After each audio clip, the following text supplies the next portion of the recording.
বন্ধুরা, আপনারা যারা নৈহাটিতে বড়মা দেখতে কিংবা বড়মার পুজো দিতে যাওয়ার প্ল্যান করছেন, তাদেরকে আজকে আমার এই ভিডিওতে নৈহাটির বড়মা সহিত আরও বেশ কিছু দর্শনীয় স্থানের গল্প বলবো। বড়মা দর্শনের পর কিংবা পুজো দেওয়ার পর সেই দিনের দিনই যেগুলো ঘুরে দেখে নেওয়া যেতে পারে। দর্শনীয় স্থানগুলো কি সেগুলো একবার বলে দিই আপনাদেরকে শুরুতেই। যেমন প্রথমেই দেখব মাদ্রালে হনুমান মন্দির, তারপরে শ্রী শ্রী অনুকূল ঠাকুরের আশ্রম, ঋষি বঙ্কিমচন্দ্র চট্টোপাধ্যায়ের বাড়ি, আর ঋষি বঙ্কিমচন্দ্র চট্টোপাধ্যায়ের নামেই যে নৈহাটিতে কলেজ আছে সেটিও দেখব। নৈহাটিতে নবনির্মিত স্টেডিয়াম তৈরি হয়েছে, সেটাও দেখে নেব। তারপর গোয়ালপাড়া পার্ক, আর সবশেষে আবার ফিরে আসবো নৈহাটি গঙ্গা ঘাটে। সেখান থেকে বড়মার মন্দিরে গিয়ে সন্ধেবেলা আমরা দেখব সন্ধ্যা আরতি। বড়মার মন্দির কিন্তু সকাল 8টায় খুলে যায়, সেই জন্য যত তাড়াতাড়ি সম্ভব বড়মার মন্দিরে উপস্থিত হয়ে, সকাল 8টা থেকেই পুজো শুরু হয়ে যায়, সেখানে উপস্থিত হয়ে ডালা সংগ্রহ করে লাইনে দিয়ে পুজো যথাসম্ভব তাড়াতাড়ি কমপ্লিট করে নিতে হবে। মন্দির খোলা থাকে রাত 8টা অবধি, কিন্তু যেহেতু আমাদের আরও নৈহাটিতে দর্শনীয় স্থান ঘুরে দেখার প্ল্যানিং আজকে, তো সেই জন্য তাড়াতাড়ি পুরো পুজো সকাল সকাল কমপ্লিট করে নিয়ে আমরা টুকটাক ব্রেকফাস্ট সেরে প্রথমেই পৌঁছে যাব মাদ্রালের, নৈহাটিতে মাদ্রালের হনুমান মন্দির।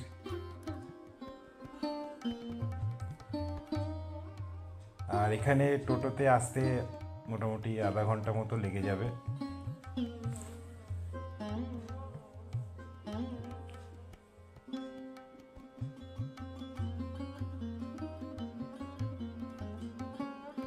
আমরা নৈহাটি থেকে ট্রেনে কাকিনাড়া স্টেশনে নেব, মাদ্রালের এই হনুমান মন্দিরে আসতে পারি। আর এই দিক থেকে আমরা যদি নৈহাটি থেকে টোটোতে আসি তাহলে এই দিক থেকে নেবে আমরা সোজা হনুমান মন্দিরে যাব।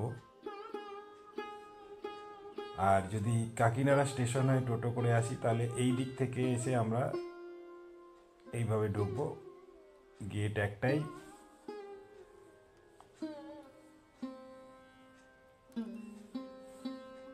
হনুমান মন্দির সকাল থেকেই খোলা থাকে, দুপুরে কিছুক্ষণের জন্য বন্ধ হয়, বাকি সন্ধ্যে 7টা 7:30 অবধি মন্দির খোলা থাকে। মন্দির চত্বর বেশ বড় এরিয়া জুড়ে। মন্দিরের গেট দিয়ে ঢুকে শুরুতেই বাঁদিকে সিদ্ধিদাতা গণেশ বসে আছেন, ওনাকে নমস্কার করে নিয়ে তারপর মন্দিরের চত্বরে ঢুকবো আমরা। মন্দিরের বাঁ পাশেই বড় একটি পুকুর, বেশ পরিষ্কার পরিচ্ছন্ন জল, আর পুকুরের ডান পাশেই এই হনুমান মন্দির। এখানে হনুমান মন্দির মানে বজরংবলী, তিনি কিন্তু এখানে শায়িত অবস্থায়, যেটা এখন দেখতে পাচ্ছেন।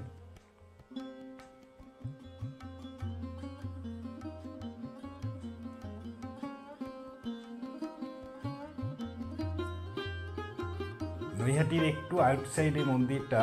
আর মন্দিরে একটা জিনিস, এখানে অন্যান্য মন্দিরের মতো এত ভিড়ভাড়টা হয় না, হয় ছুটি ছাটার দিনে হয়, তবে খুব যে উপচে পড়া ভিড় সেরকম নয়। মন্দিরে এসে বেশ শান্তশিষ্টভাবে মন্দির নিজের মতো করে ঘুরে দেখে নেওয়া যায়।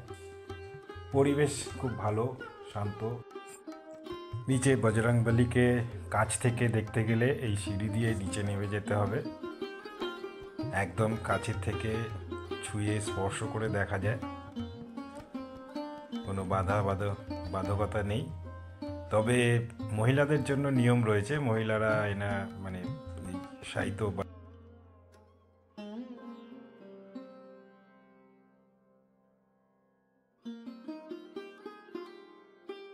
বজরংবলীকে স্পর্শ করতে পারবেন না, এটা মাথায় রাখবেন।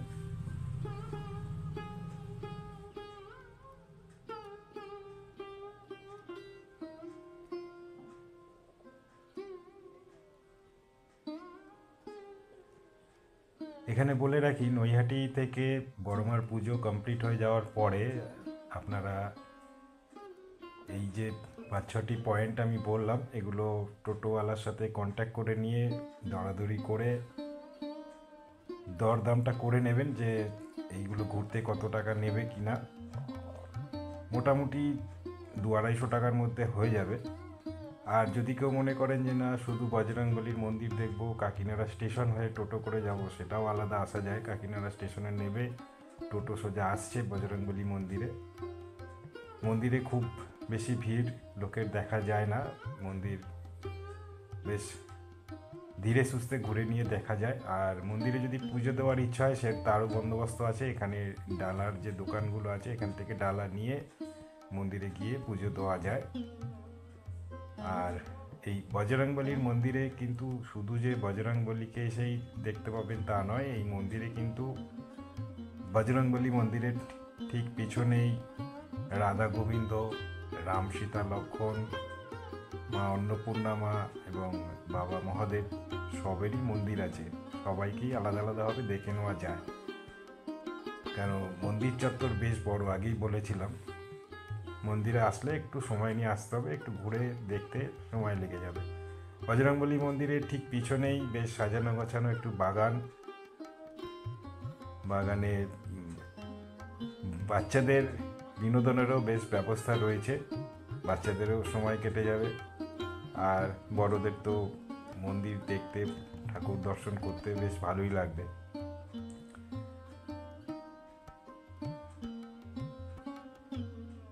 বেশ সুন্দর জায়গা, মানে সময় কেটে যাবে, সময় কাটাতেও ভালো লাগবে, এতটাই সুন্দর পরিবেশ, শান্ত পরিবেশ।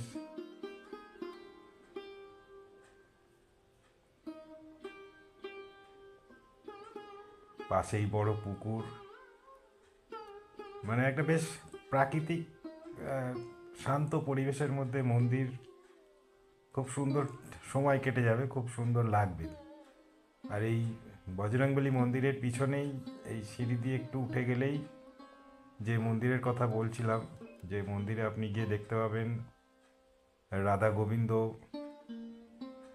মন্দিরের গেট দিয়ে ঢুকেই বাঁদিকে দেখতে পাবেন রাধা গোবিন্দর মূর্তি।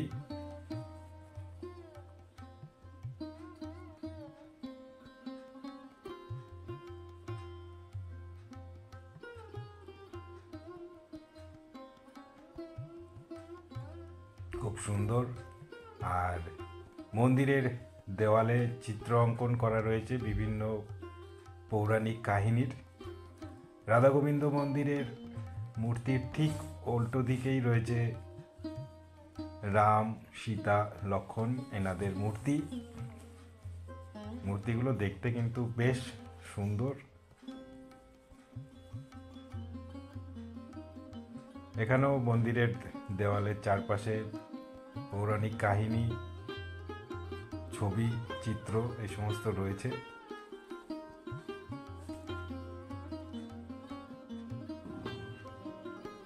আর এই মন্দির থেকে বেরিয়েই সোজা 2 কদম হেঁটে গেলেই সোজা দেখা যাচ্ছে যেটা মন্দিরের চূড়া, ওটি হচ্ছে অন্নপূর্ণা মায়ের মন্দির। ওই মন্দিরের ঠিক নিচেই বাবা মহাদেবের শিবলিঙ্গ, সেটিও দেখব আমরা। আর এই যে গাছ, এই কৃষ্ণচূড়া গাছ, এটি বহু প্রাচীন গাছ, মন্দিরের আমল থেকেই এই গাছ রয়েছে।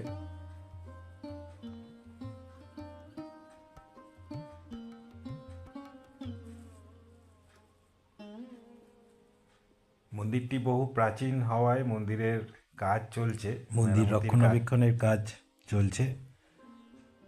আর বহু প্রাচীন মন্দির, তবে মন্দিরের নকশা কারুকার্য এতটাই সুন্দর যে মন্দিরটি দেখতে কিন্তু বেশ সুন্দর লাগছে।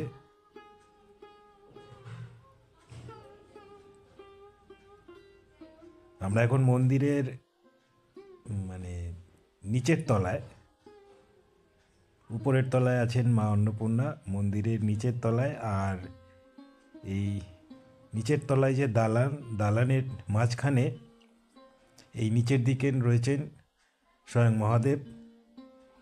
ওনাকে দেখতে গেলেও আমাদের ওই মন্দিরের নিচে দিয়ে যেতে হবে।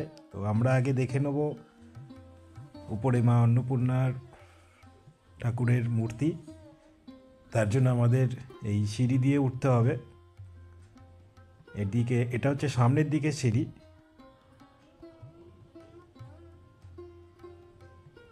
তবে আমি পিছনের সিঁড়ি দিয়ে উঠেছিলাম, কেন পিছনের সিঁড়িটা আমার বেশ ভালো লেগেছিল। বেশ পুরোনো দিনের একটা, পিছনের দিক দিয়ে সিঁড়ি দিয়ে উঠে আমরা উঠে এসেছিলাম মন্দিরের উপরের তলায় উঠে এই দালান মন্দিরের এই দালানের চারপাশে বেশ ভালো কারুকার্য করা, একটা আভিজাত্য মানে ফিলিংস লাগবে।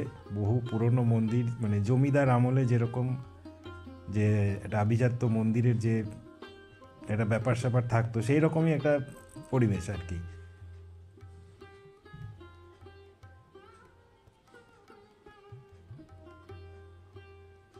আর এই হচ্ছে মা অন্নপূর্ণার ঠাকুরের মন্দিরের গেট।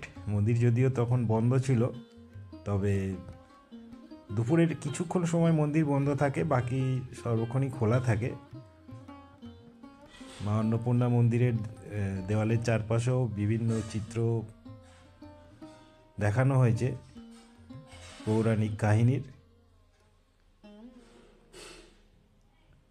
মা অন্নপূর্ণাকে দেখে আমি সামনের সিঁড়ি দিয়ে এবার নামবো। সামনের সিঁড়ি দিয়ে নেবে এইবার যাব আমরা এই মন্দিরেরই নিচে যিনি মহাদেব রয়েছেন ওনাকে দর্শন করতে।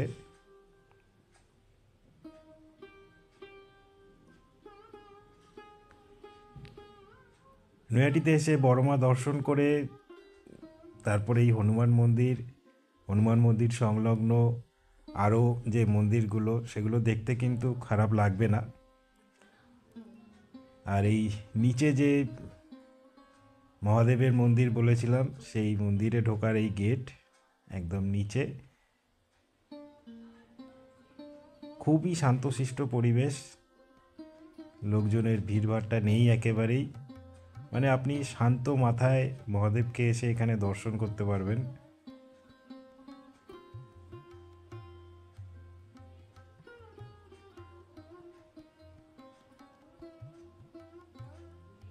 ইচ্ছা মতো আপনি দাঁড়িয়ে দর্শন করুন, ইচ্ছা মতো প্রার্থনা করুন, কোনো ধাক্কাধুক্কি নেই, কোনো ভিড়ভাট্টা নেই।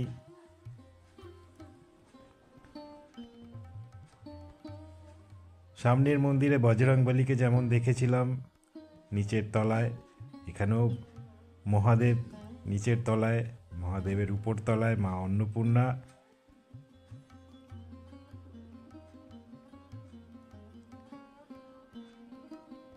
মহাদেবের মূর্তি, শিবলিঙ্গ দর্শন করে আবার বেরিয়ে এলাম। এই নন্দী মহারাজ বসে আছেন, মহাদেব যেখানে থাকেন সেখানেই নন্দী মহারাজের দেখা মেলে। আর এই যে হচ্ছে আসল নন্দী মহারাজ। বেশ মন্দির চত্বর মানে দেখে মন ভরে যাওয়ার মতো। জয় বজরংবলী। আশা করব আপনারা যখন আসবেন এসে দেখে ভালোই লাগবে। বজরংবলী দেখে ফেরার পথে আমরা ঢুকে পড়লাম অনুকূল ঠাকুরের আশ্রমে। আশ্রমটি বেশ সুন্দর, খুব বেশি পুরনো নয়, 2004-05 সালে নির্মিত হয়েছে। খুব সুন্দর দেখতে, ধপধপে সাদা মন্দির বলতে অনুকূল ঠাকুর, শ্রী শ্রী অনুকূল ঠাকুরের আশ্রম। এখানে বিভিন্ন সময় বিভিন্ন প্রোগ্রাম হয়, অনুষ্ঠান হয়, গাছপালা বাগান দিয়ে সাজানো।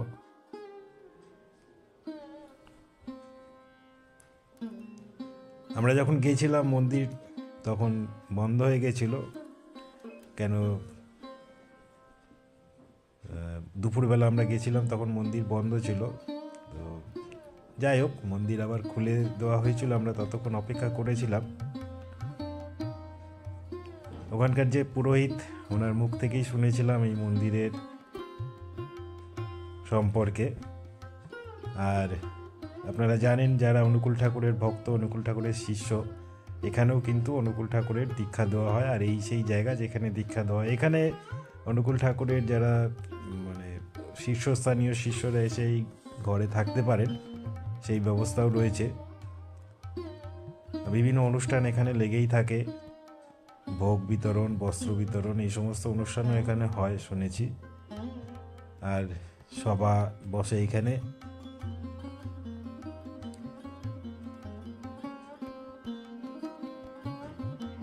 তবে আমাদের পুরোহিত মশাই আমাদের অনুরোধে মন্দির খোলার একটু আগে খুলে দিয়েছিলেন, যেহেতু লোকজনের ভিড়ভাড় ছিল না অতটা, তো সময়ের একটু আগেই আমরা মন্দির দর্শনের সুযোগ পেয়েছিলাম। এই মন্দির চত্বরও বেশ সুন্দর, শান্ত পরিবেশ। মন্দিরের ভিতরে বসে আছেন শ্রী শ্রী অনুকূল ঠাকুর। আপনারা যারা অনুকূল ঠাকুরের শিষ্য, যারা অনুকূল ঠাকুরের ভক্ত, তাদের এখানে এসে কিন্তু বেশ ভালোই লাগবে। হয়তো অনেকেই জানেন না, নৈহাটিতে কিছুটা এগিয়ে 5 নম্বর থেকে কিছুটা এগিয়ে বিদ্যাসাগর মাঠের পরে সম্পর্কে এই মন্দির পরম পূজ্যপাদ আচার্যদেব 2005 সালে উদ্বোধন করেছেন। সপরিবারে এসেছিলেন বর্তমান আচার্যদেব এবং তো এখানে শনিবার সাপ্তাহিক সৎসঙ্গ হয়, আর মাসের সেকেন্ড রবিবার ভান্ডারা সহ সৎসঙ্গ অনুষ্ঠান হয়। এছাড়াও এখানে ঋত্বিক দেবতাগণ দীক্ষা দেন, যারা যারা দীক্ষা নিতে ইচ্ছুক হন আর কি, তারা এখানে দীক্ষা নেন। করতে 2005 সালে আমাদের মন্দির উদ্বোধন হয়। মন্দির উদ্বোধন করতে আসেন শ্রী দাদা, হ্যাঁ শ্রী দাদা আসেন সপরিবারে। তিনি উদ্বোধনের টাইম হচ্ছে 10:30টায় ঠাকুর ভোগ হয়। সকালবেলা ভোরবেলা ভোগ নিবেদন করার পর মন্দির প্রার্থনা যখন শুরু হয় তখন মন্দির খোলা হয়ে যায়। তারপরে আবার 10:30টায় অন্নভোগ হয়। অন্নভোগের পর মন্দির বন্ধ থাকে, বন্ধ করে দেয় 11:30 12টার মধ্যে মন্দির বন্ধ হয়ে যায়। আবার বিকেলবেলায় 3:30টার সময় যখন ভোগ নিবেদন করব তার আগে মন্দির খোলা হয়। এই মন্দির একদম রাতের ভোগ হয়, ভোগের আগে অবধি মন্দির খোলা থাকে। ভোগ নিবেদন করার পরেই মন্দির আবার। এবার চলে এসেছি আমরা নৈহাটির বিখ্যাত ঋষি বঙ্কিমচন্দ্র চট্টোপাধ্যায়ের বাড়ি, ওনার বাসস্থান, উনি যেখানে থাকতেন, যেখানে লিখতেন। আর এখন এটি বঙ্কিম ভবন গবেষণা কেন্দ্র হিসাবে পরিচিত।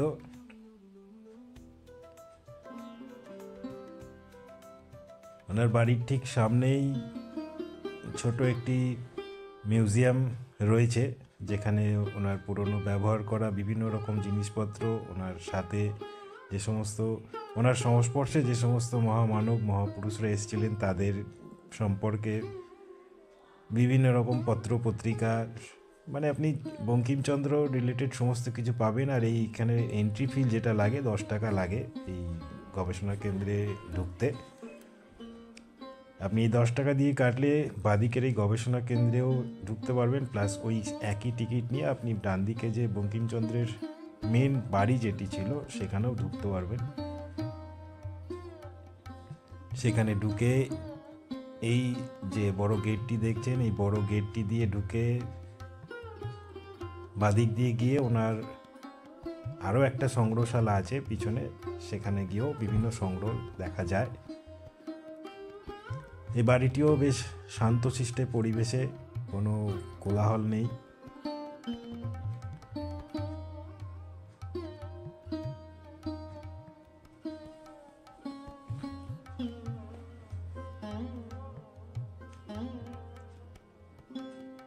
বহু পুরনো বাড়ি, তবে রক্ষণাবেক্ষণ করে সেটিকে ঠিকঠাক রাখা হয়েছে। আর এই হচ্ছে কমিউনিটি হল, বিভিন্ন রকম প্রোগ্রাম লেগে থাকে এখানে, ওই কমিউনিটি হলেই সেই প্রোগ্রাম হয়। আর আমি অল্প কিছুক্ষণের জন্য সিঁড়ি দিয়ে এই বঙ্কিমচন্দ্র যে দোতলা বাড়ির উপরে উঠে কিছুটা ঘুরে দেখেছিলাম। আমি এই যে সিঁড়ি দিয়ে উঠেছিলাম, হয়তো এই চত্বরে সাধারণ মানুষের ওই টিকিটে প্রবেশ নিষেধ, হয়তো এই দিকটায় উঠতে দেবে না।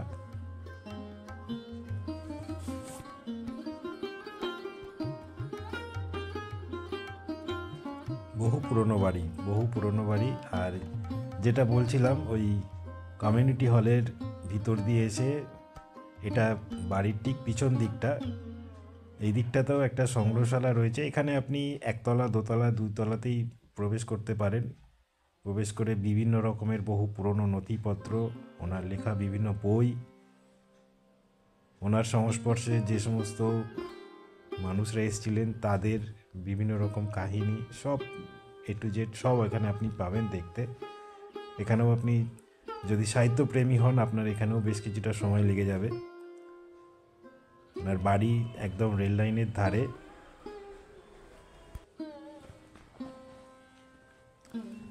বঙ্কিমচন্দ্রের বাড়ির ঠিক ডান পাশে একটি ছোট্ট রাধা গোবিন্দর মন্দির আছে, সেটিও দেখতে বেশ সুন্দর। আমরা এটিও রাধা গোবিন্দ দর্শন করতে পারিনি, কারণ তখন রাধা গোবিন্দ রেস্ট নিচ্ছিলেন মন্দিরের ভিতরে, মন্দির বন্ধ ছিল। ঋষি বঙ্কিমচন্দ্র চট্টোপাধ্যায় নৈহাটিতে এক বিশেষ নাম, আর ওনার এই নামেই নৈহাটিতে ঋষি বঙ্কিমচন্দ্র কলেজ, নৈহাটির আরেক বিখ্যাত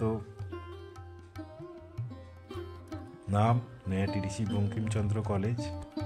আপনাদের জানিয়ে রাখি, এই কলেজে আমি নিজেও পড়েছিলাম 1998-2000 সালে।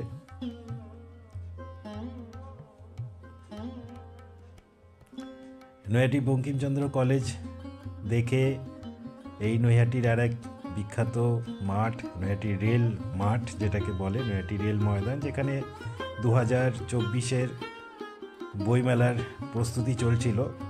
প্রত্যেক বছর 2025-এর এবার ডিসেম্বর মাসে, 2024-এর ডিসেম্বর মাসের লাস্ট সপ্তাহে এখানেও বইমেলা নৈহাটি উৎসব অনুষ্ঠিত হবে। প্রতি বছরই হয়, এখন তারই প্রস্তুতি চলছে। এরপর আমরা চলে আসলাম নৈহাটিতে নবনির্মিত যে স্টেডিয়াম হয়েছে, বহু পুরনো মাঠ এটি। এখানে অনেক পুরনো স্মৃতি আমাদেরও রয়েছে, যার জন্য নৈহাটি স্টেডিয়ামকে আমরা কখনোই ভুলতে পারি না। নৈহাটি স্টেডিয়ামে যার জন্য চলেই আসলাম, নবনির্মিত হয়েছে এটি। এখানে ফুটবল খেলা বিখ্যাত, এখানে বহু পুরনো আমল থেকেই ফুটবল খেলা হয়ে আসছে। তো আমার কাছে এটিও একটি দর্শনীয় স্থান, আপনাদেরও আসলে ভালো লাগবে যে নৈহাটিতেও এরকম একটি স্টেডিয়াম আছে, হয়তো অনেকেই জানেন না।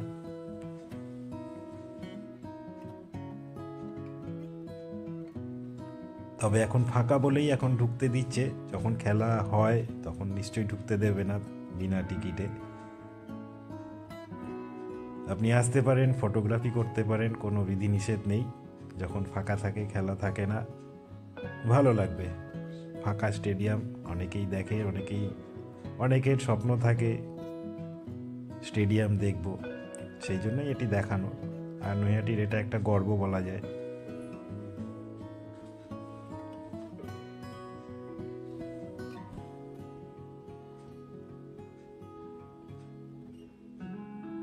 এখানে কিন্তু রাতেও ম্যাচ অনুষ্ঠিত হয়, ফ্লাড লাইট দেখালাম, তার মানে বোঝা যাচ্ছে এখানে রাতেও ম্যাচ অনুষ্ঠিত হয়।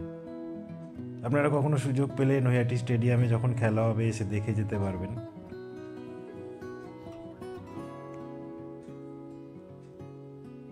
এরপর আমরা সোজা চলে এসেছি গোয়ালাপাড়া পার্কে। এই পার্কটি নৈহাটি মিউনিসিপ্যালিটি দ্বারা পরিচালিত। এই পার্কে ঢুকতে 20 টাকা করে টিকিট নেয়, আর সারা বছরই এই পার্কে লোকজনের আনাগোনা থাকে, কারণ গঙ্গার ধারে সুসজ্জিত এই পার্কটি বেশ সুন্দর। আর শীতকালে পিকনিকের সিজনে এখানে তো মানে পিকনিক পার্টিতে ভর্তি থাকে। বিকেলবেলায় পার্কে আসতে বেশ ভালো লাগবে, গঙ্গার ধারে পার্ক। এই পার্ক থেকে সূর্যাস্ত, গঙ্গার ধারে দাঁড়িয়ে সূর্যাস্ত দেখতেও বেশ ভালো লাগবে। দূরে জুবিলি ব্রিজ দেখা যাচ্ছে, আমার হয়তো ক্যামেরায় দেখানো ঠিক দেখা গেল না। দূরে সূর্যাস্ত হচ্ছে ওপারে। পার্কটি বেশ সুসজ্জিত। এই পার্কে এসেও বিকেলবেলা বেশ কিছুটা সময় কাটাতে ভালো লাগবে।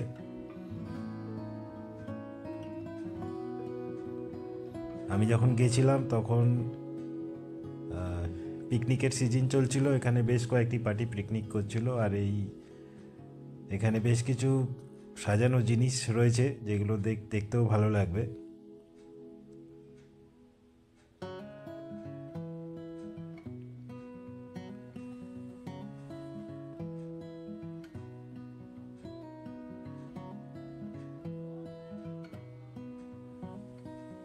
নর্মালি এই পার্কে এসে এমনি নর্মালি ঘুরেও যেতে পারেন, খুব ভালো, গঙ্গার ধারে সময় কেটে যাবে।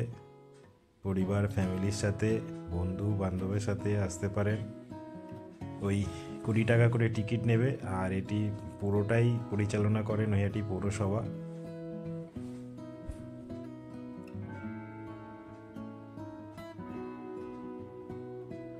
খুব সাজানো গোছানো একটি পার্ক, গঙ্গারই ধারে।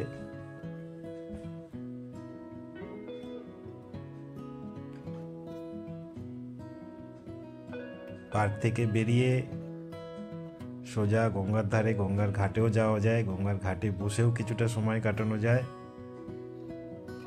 চাইলে গঙ্গার ধারে বসে সূর্যাস্তও দেখে নেওয়া যেতে পারে। তবে আজকে আমরা সূর্যাস্ত গঙ্গার ধারে বসে দেখব না, কারণ এখান থেকে আমরা যাব সোজা নৈহাটির ফেরিঘাটে। সেইখান থেকে হয়ে আমরা আমাদের বড়মার আজকে সন্ধ্যা আরতি দেখব। আমরা আজকে নৈহাটিতে মোটামুটি দেখে নিলাম যা দেখার, যে কটি দর্শনীয় স্থান। আরও বেশ কিছু জায়গায় রয়েছে, সব একদিনে সম্ভব নয়, তো যেটুকু একদিনের মধ্যে সম্ভব সেটুকুই বললাম, দেখালাম। নৈহাটির গঙ্গার ঘাট, এই পার্ক এরিয়া এলএমসি ঘাট নামেও পরিচিত। দূরে সূর্যাস্ত হচ্ছে, কিন্তু আমরা এখনই বেরিয়ে যাব। বেরিয়ে কেন, ওদিকে বড়মার সন্ধ্যা আরতি দেখারও টাইম হয়ে এসছে। এখান থেকে বড়মার মন্দির যদিও খুব বেশি দূরত্বের নয়, 500-600 মিটারের মধ্যেই।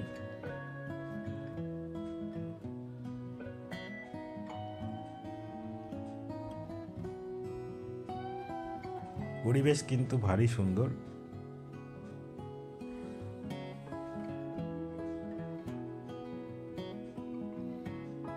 আমরা চলে এসেছি বড়মার মন্দির চত্বরে। আমরা সকালে পুজো দিয়ে গেছিলাম বড়মার মন্দিরে।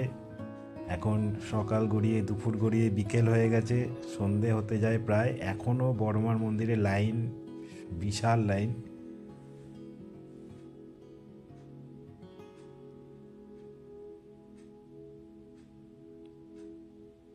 মানুষের ভিড়, মানুষ লাইন দিয়ে অপেক্ষা করছে বড়মাকে দেখার, বড়মাকে পুজো দেওয়ার। নৈহাটির বড়মা এতটাই জাগ্রত যে বহু দূর দূরান্ত থেকে মানুষ আসে ওনাকে দর্শন করতে, ওনাকে একবার চোখের দেখা দেখতে। অনেক মানুষের অনেক চাওয়া পাওয়া থাকে, বড়মার সাথে কথা থাকে, বড়মার কাছে প্রার্থনা থাকে, যার জন্য বহু মানুষ বহু দূর থেকে আসে। অন্তত 3-4 ঘন্টা লাইনে দাঁড়িয়ে পুজো দেওয়ার জন্য, ওনার সাথে দেখা করার জন্য দাঁড়িয়ে থাকে। প্রায় সন্ধে হয়ে গেছে, তবে আমরা এসেছি বড়মার আজকে সন্ধ্যা আরতি দেখব। বড়মার সন্ধ্যা আরতি দেখে বড়মাকে দর্শন করে তারপর আমরা আজকে বাড়ি ফিরব। বড়মার এই পুজো দেওয়ার লাইন কিন্তু একদম গঙ্গার ধারে হয়ে ওখান থেকে আবার বাঁদিকে একটা রাস্তা, সেই রাস্তা দিয়েও চলে গেছে অনেকটা। এই বড়মার মন্দিরের মেন গেট।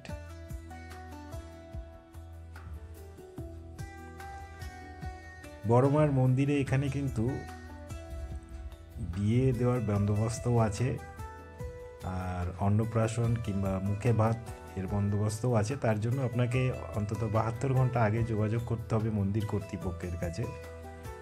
আর বড়মার মন্দিরের চারপাশে ডালার, পুজো দেওয়ার ডালার কোনো অভাব নেই। আর আপনি চাইলে আপনার বাড়ির থেকে কিংবা আপনার এরিয়া থেকেও পুজোর প্রসাদ নিয়ে আসতে পারেন, তাতেও কোনো অসুবিধা নেই। বড়মার মন্দির সকাল 8টায় খোলে, রাত 8টা অবধি খোলা থাকে।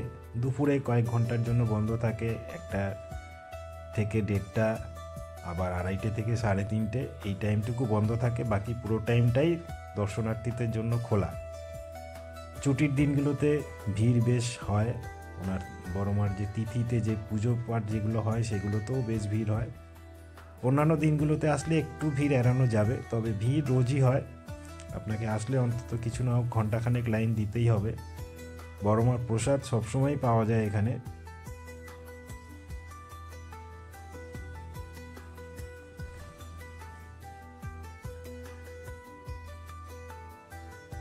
বড়মার এই মন্দির নতুন হয়েছে, বছরখানেক হয়েছে এই মন্দির।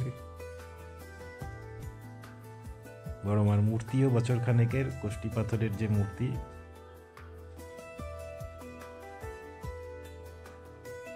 আর এই মন্দিরের সামনেই যে এরিয়াটা রয়েছে রাস্তা, এই রাস্তার উপরেই কালী পুজোর সময় ওনার যে মূর্তি, বড় যে মূর্তি, সেই মূর্তি তৈরি হয়, সেখানেই পুজো হয়।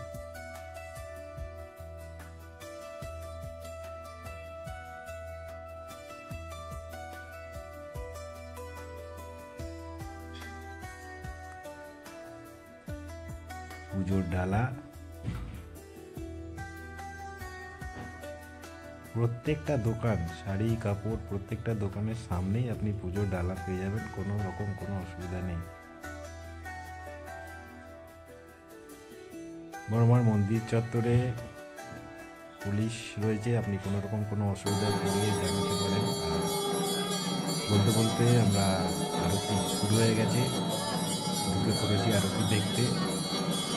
বড়মার সন্ধ্যে আরতি দেখতে কিন্তু খুব ভিড় জমে, আমরা অনেকটাই পিছনে দাঁড়িয়েছি। সন্ধ্যে 6টা 10 থেকে আরতি শুরু হয়। মোটামুটি 1 ঘন্টা 40 মিনিট আরতি হবে, তারপরে আবার যে দর্শনার্থীরা আছেন পুজো দেওয়ার জন্য তাদের পুজো আবার শুরু হবে। 8টা অবধি চলবে পুজো।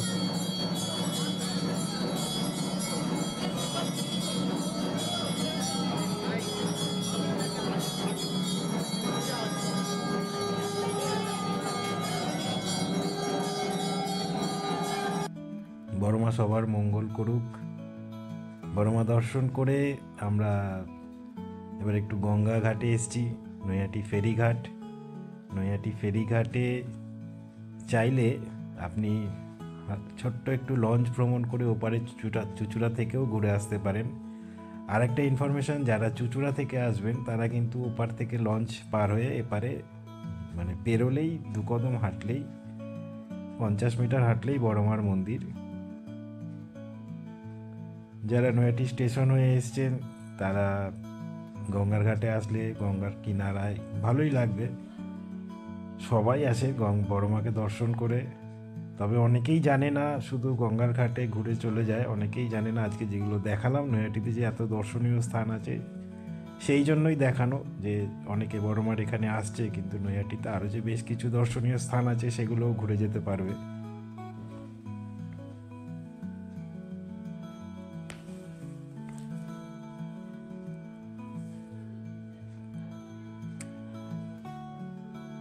নৈহাটিতে যে শুধু বড়মা দর্শন কিংবা দর্শনীয় স্থান দেখে দিনের দিন বাড়ি ফেরা, সেটা না করেও অনেকে কিন্তু নৈহাটিতে চাইলে স্টে করতেও পারেন। তার ব্যবস্থাও নৈহাটি মিউনিসিপ্যালিটি করে রেখেছে। এখানে মিউনিসিপ্যালিটির লজ রয়েছে, সেই লজে আপনি রাত্রিবাস করতে পারেন, খুব বেশি ভাড়াও নয়। রাত্রিবাস করতে পারেন এই কারণে, কারণ নৈহাটির সংলগ্ন চারপাশে যেমন ব্যান্ডেল সংলগ্ন এরিয়াতে বিভিন্ন দর্শনীয় স্থান রয়েছে, সেগুলো নৈহাটিতে স্টে করে আপনি দেখে নিতে পারেন। আর যদি নৈহাটিতে স্টে করেন তাহলে সন্ধেবেলা কিংবা রাতের বেলাটুকুও বেশ ভালো লাগবে, কারণ নৈহাটি অঞ্চল কিন্তু বেশ জমজমাট। এখানে বিভিন্ন রকম রেস্টুরেন্টও রয়েছে। হ্যাঁ, সেই রেস্টুরেন্টে আপনি খাবার দাবার, বেশ ভালো মানের খাবার দাবার পাবেন। আপনি চাইলে মার্কেটিং করতে চাইলে মার্কেটিংও করতে পারবেন। নৈহাটিতে হসপিটাল কিংবা নার্সিংহোমের ফেসিলিটিও পাবেন। আর এই যে এরিয়াটি দেখাচ্ছি এখন, এটি নৈহাটি মিউনিসিপ্যালিটির ঠিক সামনের জায়গা। নৈহাটিতে আপনি সন্ধেবেলা বিভিন্ন রকমের খাবার দাবার পাবেন, স্ট্রিট ফুড থেকে শুরু করে রেস্টুরেন্টের সমস্ত বড় বড় রেস্টুরেন্টও রয়েছে। অনলাইনে অর্ডার দিয়েও খেতে পারেন।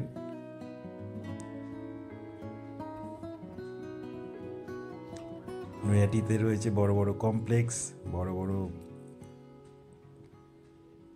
ব্র্যান্ডের দোকান। সন্ধেবেলা নৈহাটি অঞ্চল, নৈহাটি স্টেশন সংলগ্ন রাস্তা ঘুরে বেড়াতে হেঁটে হেঁটে আপনার মন্দ লাগবে না।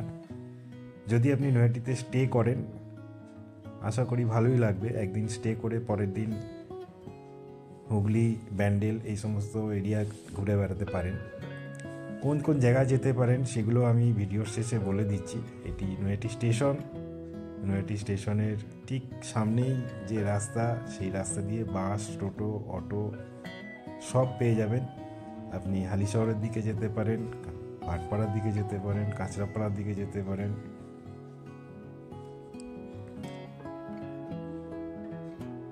নৈহাটি স্টেশন, নৈহাটি স্টেশনের ঠিক অপোজিটে নৈহাটির একটি ফেমাস মার্কেট, যেটিকে আগে পাকিস্তান বাজার বলা হতো, এখন তার নতুন নাম নতুন বাজার। নতুন বাজারের ঠিক ঢুকতেই দুটি নৈহাটির ফেমাস দোকান, সুরুচি, অভিরুচি।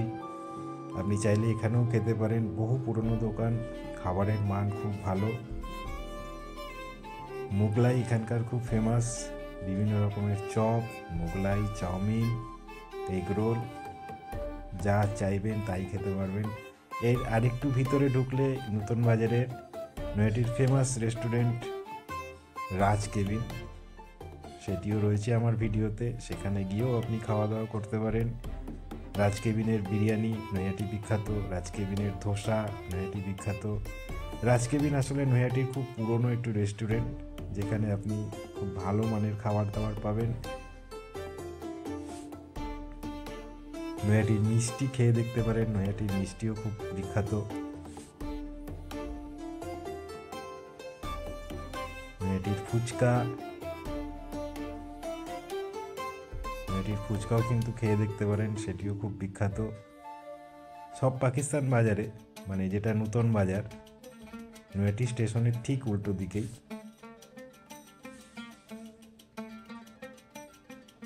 নৈহাটি রসগোল্লা, এটিও কিন্তু একটু খুব ফেমাস, খেয়ে দেখতে পারেন। আর যেটি বলছিলাম রাজ কেবিন, রাজ কেবিনের কাউন্টার, সিঁড়ি দিয়ে উঠে গেলে রাজ কেবিনের ফার্স্ট রেস্টুরেন্ট। রাজ কেবিনের কিন্তু অনেকগুলো কাউন্টার রয়েছে, অনেকগুলো রেস্টুরেন্ট রয়েছে। এটি রুফটপের রেস্টুরেন্টটা, এখানে বসেও আপনি খেতে পারেন। খাবারের মান খুব ভালো, সস্তা। রয়্যাল মাল্টি কুইজিন রেস্টুরেন্ট, এখানেও যেতে পারেন। নৈহাটিতে কি নেই, নৈহাটিতে এম বাজার রয়েছে, নৈহাটিতে ভি মার্ট রয়েছে। আরেকটা জিনিস যেটা হচ্ছে নৈহাটির খুব প্রাচীন মন্দির, ব্রহ্মময়ী মায়ের মন্দির। নৈহাটির বড় মা দেখার পাশাপাশি আপনি এই মন্দিরেও যেতে পারেন। এটি একদম গঙ্গার ধারে, নৈহাটি ফেরিঘাটের ঠিক বাঁ পাশে। ব্রহ্মময়ী মা নৈহাটির কিন্তু বহু পুরনো, বড় মার থেকেও পুরনো, খুব জাগ্রত। সন্ধেবেলা আমরা এখানেও গেছিলাম, আমরা বরাবরই এখানে যেতাম, এখনও যাই। বড় মার আরতি দেখা হয়ে যাওয়ার পরে আমরা নৈহাটির ব্রহ্মময়ী মায়ের কাছেও গেছিলাম, এইখানেও আমরা আরতি দেখেছিলাম। দেখে ওখানকার প্রসাদ নিয়ে ওখানে ব্রহ্মময়ী মায়ের কাছে প্রার্থনা করে, ওনার দর্শন করে তারপরেই আমরা বাড়ি ফিরেছিলাম। আপনারা ব্রহ্মময়ী মাকে দর্শন করতে কিন্তু ভুলবেন না নৈহাটিতে গেলে। বড় মার মন্দির, তার আরেকটু এগিয়ে যাবেন গঙ্গার দিকে, বাঁ দিকেই ব্রহ্মময়ী মায়ের দর্শন করবেন। খুব জাগ্রত এবং বহু প্রাচীন।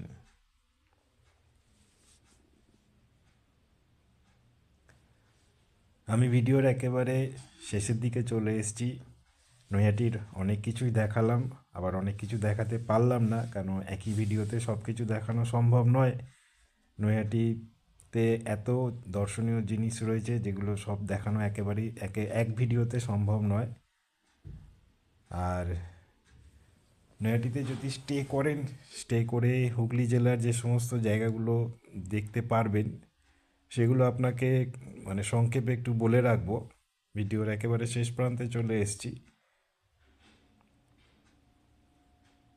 নৈহাটিতে থেকে দেখে নেওয়া যেতে পারে নৈহাটি পরে ব্যান্ডেল চার্চ, যেটি নৈহাটি থেকে ব্যান্ডেল লোকালে এসে ব্যান্ডেল স্টেশন থেকে অটো করে যেতে পারেন, কিংবা চুঁচুড়া নৈহাটি ফেরিঘাট থেকে পার হয়ে চুঁচুড়া হয়েও যাওয়া যায়। ব্যান্ডেল চার্চ দেখে ইমামবাড়া, সেটিও কাছাকাছি, সেটাও টোটো দূরত্বে টোটো করে যাওয়া যেতে পারে। ইমামবাড়া বেশ ভালো লাগবে দেখতে।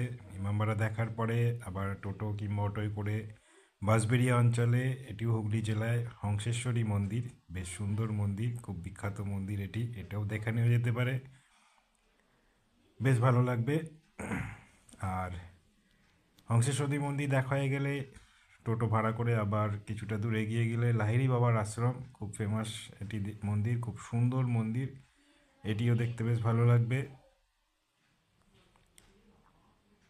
মোটামুটি এই চারটে দেখে আপনার সারাদিন কেটে যাবে। আর আরেকটি জায়গা নৈহাটিতে থেকে যেটা আপনি দেখতে পারেন, সেটা হচ্ছে হালিশহরের রামপ্রসাদের ভিটে, সেটাও খুব কাছে।